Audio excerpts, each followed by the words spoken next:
Samantala, nahulikam ang pangungupit ng isang tindera sa pinagtatrabahuan niyang kainan sa Naga City.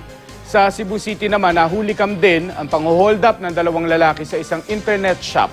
Makibalita tayo kay Luan May Rondina ng GMA Cebu.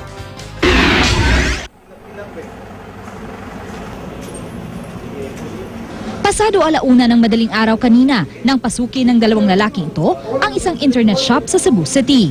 Ilang sandali pa, tinutukan nila ng baril ang mga customer at empleyado ng shop. Tiyempong nagliligpit noon sa loob ng shop ang gwardya nito. Nagduda na ako nila niya. Ni naman to ang usa ka batanon, pagbalik niya nakita na ko siyang pusil kay pag diri niya nagkuha naman siya ganang pusil. Nya mo to ni dagan ko kalit dito ni ani gitawag na ako ang akong guard kay dito man ang akong guard niya.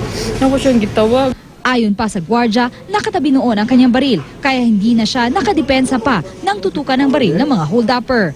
Tinangay ng mga salarin ang pera at cellphone ng mga customer at tauhan ng shop, pati na ang 2,000 pisong kita nito. Nakatakas ang mga hold-upper sakay ng motorsiklo.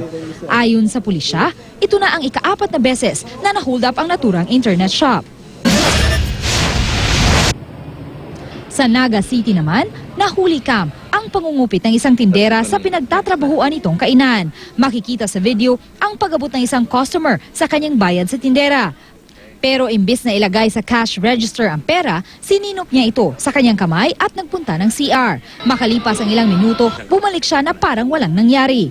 Ayon sa may-ari ng tindahan, inamin ng tindera ang kanyang pagnanakaw. Matapos umanong malamang nakunan pala ng CCTV ang kanyang ginawa. Hindi na raw siya bumalik muli sa trabaho. Pinag-aaralan pa kung kakasuhan ang tindera. Luan May Rondina, Nagbabalita, Pilipinas.